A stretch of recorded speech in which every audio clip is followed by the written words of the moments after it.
Hello प्यारे बच्चों, जय हिंद। हम बात करने वाले बाबू नवोदय एंट्रेंस एग्जाम में जो इम्पोर्टेंट क्वेश्चन है, ठीक है। देखिए, 9 रुपए की दर्जन से 260 फूलों का मूल्य कितना होगा। अब यहाँ ध्यान दीजिएगा बाबू, दर्जन चाहे केला हो चाहे फूल हो, किसी के हिसाब से हो, ठीक है ना। तो दर्जन की अगर बात करता है तो आप 12 लेंगे। एक दर्जन में कितने फूल माने जाएंगे? 12, ठीक है ना। तो ऐसे 9 रुपए की दर्जन से, है ना, मतलब एक दर्जन का मूल्य जो है वो कितना रुपया? 9 रुपया है। तो एक दर्जन में कितने फूल होंगे? 12 फूल होंगे। तो इसका मतलब 12 फूलों का मूल्य कितना होगा? 9 रुपया। तो एक फूल का कितना हो जाएगा? एक फूल का मूल्य जो हो जाएगा 9/12। 3 त्रिका 9, 3 चौको 12, 3/4। मतलब एक फूल का मूल्य 3/4 होगा। तो हमको 260 फूलों का मूल्य बताना है, तो 260 का बताना है, तो 260 में गुणा कर दीजिए, आंसर आ जाएगा। 4 से काट देंगे, 4 से 24 हो जाएगा, 2 बचेगा और ये 4 पंचे 20, तो आ जाएगा 65 गुणे 3, ये हो जाएगा 3 × 15 के 5, 3 × 18 1 19, है ना। इतना रुपया लगेगा। तो आपको पता हो गया कि 195 रुपया ये लगेगा। 260 फूलों का मूल्य, ठीक है। इसके बाद है अगला जो क्वेश्चन, देखिए अगला जो क्वेश्चन है,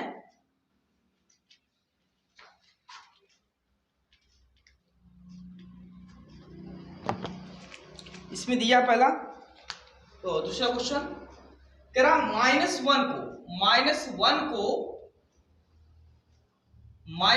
से 38 बार गुणा करना है। 38 बार गुणा करना है, तो इसका आंसर कितना आएगा? ध्यान दीजिएगा बाबू, ये कई बार क्वेश्चन पूछ चुका है। तो क्या करना है, देखिए -1 को -1 से 38 बार करना है, कुछ करना नहीं, -1 लिख दीजिए ये, और गुणा करना है -1 को 38 बार। तो -1 लिख करके उस पे आप पावर कर दीजिए, वही है ना। देखो ये -1, ये भी -1, इसमें भी पावर 1 है। जब आधार समान होता तो घात जुड़ जाएगा, तो -1 पे पावर कितना हो जाएगा? 38 1 39। तो ये विषम नंबर है, तो किसी भी संख्या अगर -1 है और विषम संख्या उस पे है तो आंसर माइनस में ही आएगा। तो ये 1 है तो 1 ही आएगा, लेकिन किस में आ जाएगा? माइनस में आ जाएगा आंसर, ठीक है ना। क्योंकि अगर ये -1 पे पावर 2 है तो सम संख्या है तो प्लस आ जाएगा, अगर विषम होता तो ये माइनस में आंसर आ जाता, ठीक है ना। चलो इसके बाद है नेक्स्ट क्वेश्चन, आपको हम दिखा रहे हैं नेक्स्ट क्वेश्चन। ये सब विगत वर्षों में पूछा गया है प्रश्न है।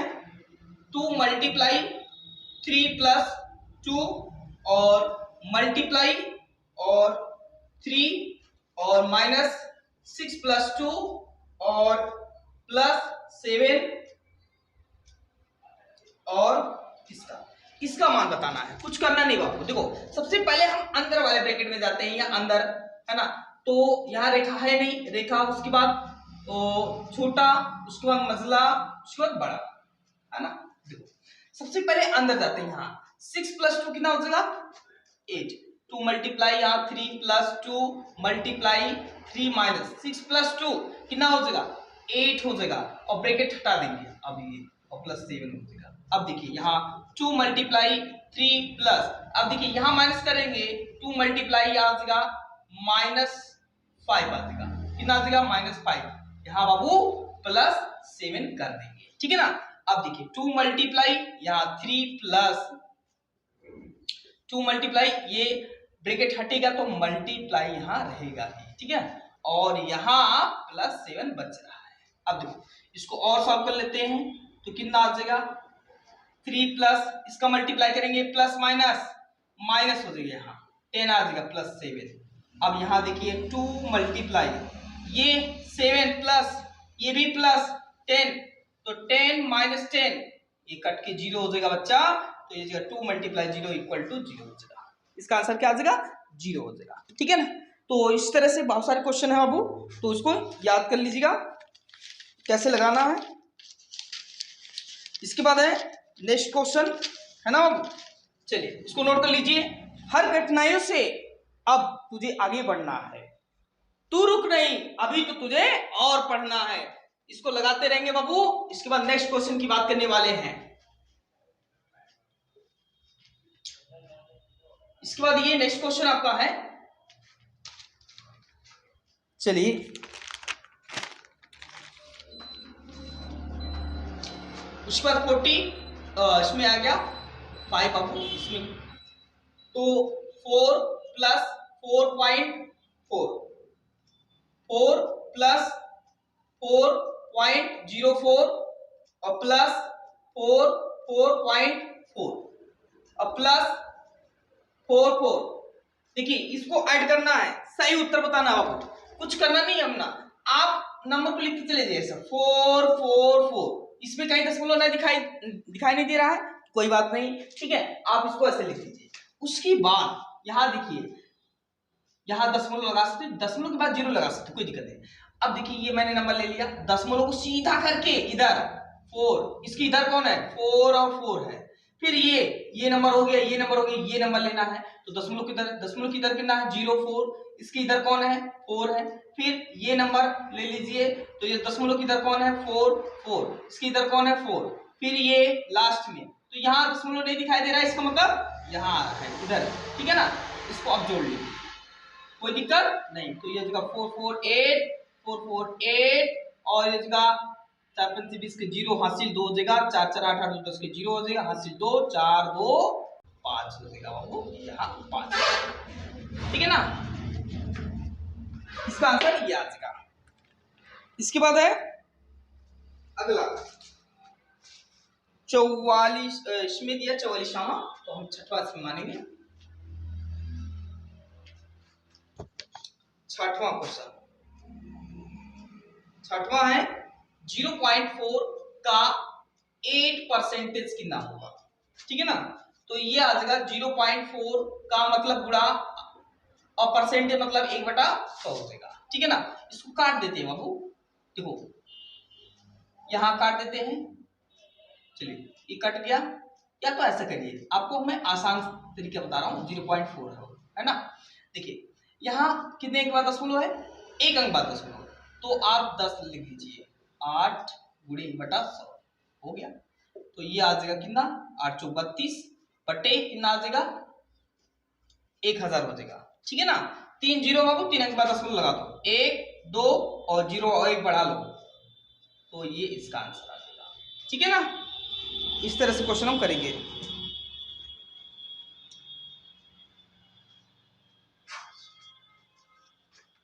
इस बाद नेक्स्ट क्वेश्चन,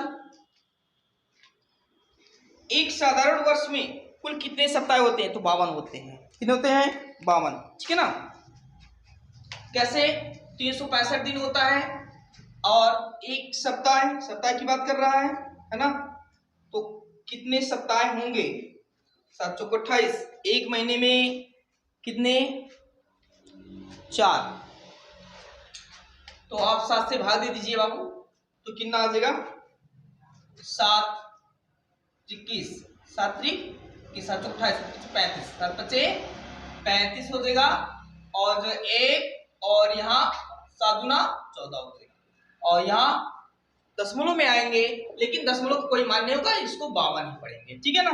तो ये 52 आपका हो जाएगा। इसके बाद है जो next question, 500 centimetre plus 50 metre और प्लस 50 किलोमीटर है। देखिए इस तरह से क्वेश्चन बना के दिया हुआ है, इसको मीटर में आंसर देना, सब मीटर में ही दिया है, तो मीटर में आंसर देना बाबू।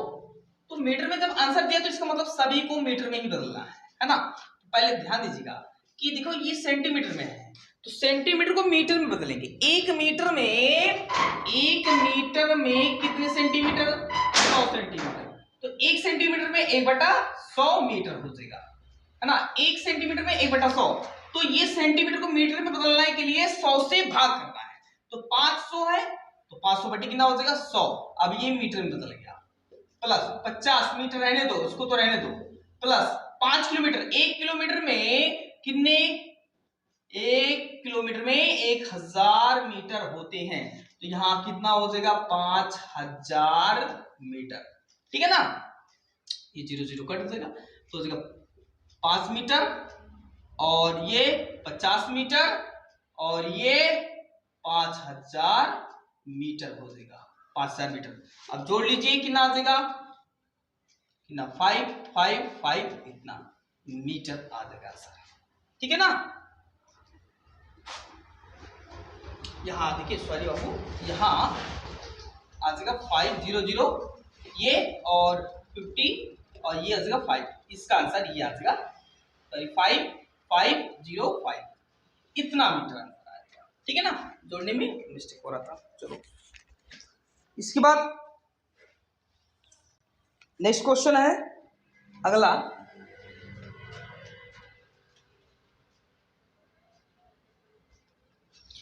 कह रहा कि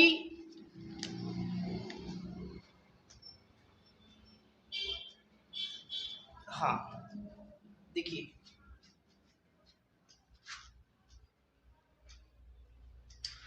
कोई तालाब है,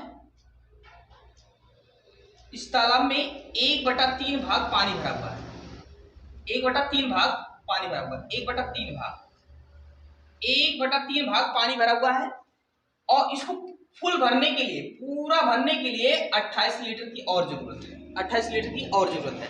तो इसकी धारिता क्या होगा, इसकी धारिता क्या होगा? ठीक है ना, तो पहले मान लेते हैं कि इसमें बाबू टोटल x लीटर था, कितना लीटर था, x लीटर था, तो कुल इसकी धारिता, तो कुल धारिता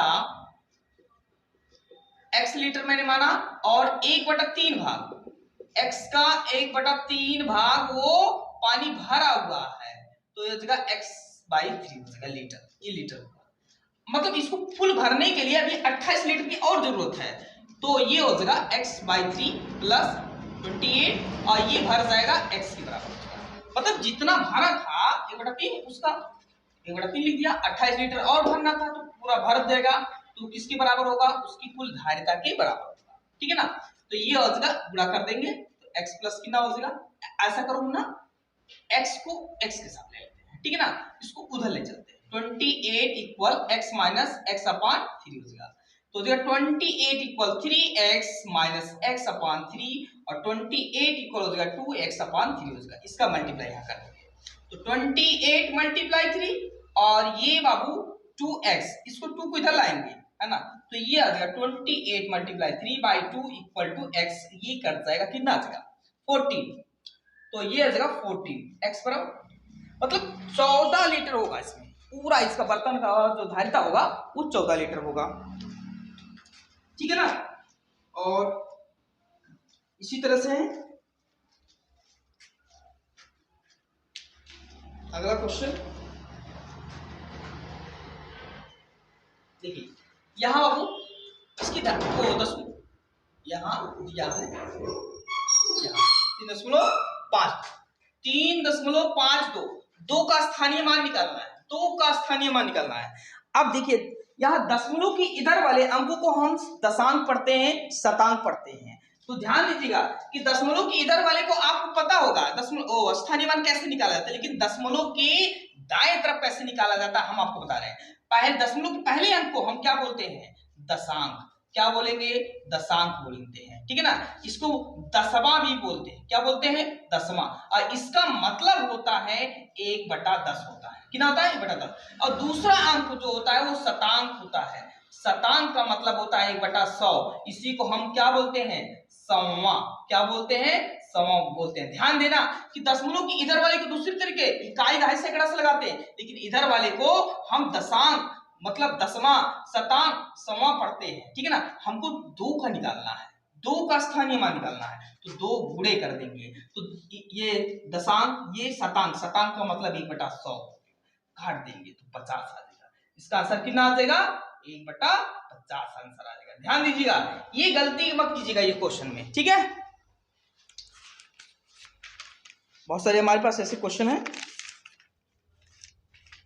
हाँ यहाँ देखिए 425 और 476 का महत्तम निकालना, मासा निकालना है। चलिए ठीक है, और एक क्वेश्चन और दिया हुआ है इसी तरह से 70560 में 5 और 6 का स्थानीय मान निकाल करके गुणा करना था, गुणनफल ज्ञात करना था। 5 और 6 का स्थानीय मान निकालिए, उसका गुणनफल ज्ञात करना था। तो कुछ करना नहीं, इसमें दशमलव नहीं है तो कोई दिक्कत नहीं है बाबू। तो ये इकाई है, ये दहाई है, तो दहाई का मतलब 10, 10 छक्का 60। ये सैकड़ा है, 5 का गुणा 100 में कर देते हैं तो कितना हो जाएगा 500। इसका अंतर निकालना है, नहीं नहीं नहीं बाबू, गुणनफल है तो गुणनफल निकालना है। गुणनफल मतलब गुणा कर दो, 500 में 60 से गुणा कर देंगे, 6 पंचे 30 हो जाएगा, ये आंसर आ जाएगा। अंतर कहता तो घटा देते, जोड़ना होता तो जोड़ देते, और गुणा कह रहा तो गुणा, ठीक है ना। बस ऐसे करना है। 425 और 476 का हमको मासा निकालना है, कुछ करना नहीं है, एक क्वेश्चन बस है। ये 425 और कितना 476 का मासा, ये निकाला मासा। तो आपको पता है कि छोटा अंक से हम बड़े में भाग कर देते हैं, तो आता है ये 476 कितना बार जाएगा, एक बार 425 भागा, यहाँ कितना शेषफल आएगा बाबू 1, और यहाँ 5 0। अब इसमें भाग देंगे तो कितना जाएगा, 400 है तो 8 बार 8 9 बार जाएगा, है ना, 9 बार, 9 9 से 9 से 45, तो ज्यादा हो जा रहा तो 8 बार जाना चाहिए, 8 बार जाएगा, 8 कम 8 हो जाएगा, 8 पंचे 40 हो जाएगा। तो 15 में से 8 गया 7, और यहाँ 1 और ये जगह 0, और यहाँ दशमलव लगा लेंगे, है ना। ओहो, यहाँ 17 से भाग देंगे बाबू, तो ये जगह 17 तिया 51 हो गया, हम भाग दे रहे हैं। चलिए इसका एचसीएफ कितना आ जाएगा, 17 आ जाएगा, ये आंसर आ जाएगा, ठीक है ना। सबसे लास्ट में अगर शेषफल 0 हो जा रहा तो वही जो हमारा भाजक होता है वही हमारा एचसीएफ होता है। तो इस तरह से क्वेश्चन हम करेंगे। इसमें क्या सबसे छोटी इकाई है, सबसे छोटी अभाज्य, सबसे छोटी अभाज्य संख्या है, तो इसमें अभाज्य संख्या 0 दिया है, ओ 1 2 3 संख्या दिया है, सबसे छोटी अभाज्य संख्या। तो सबसे छोटी अभाज्य संख्या आप 2 मानेंगे, ठीक है ना, तो 2 आंसर आ जाएगा।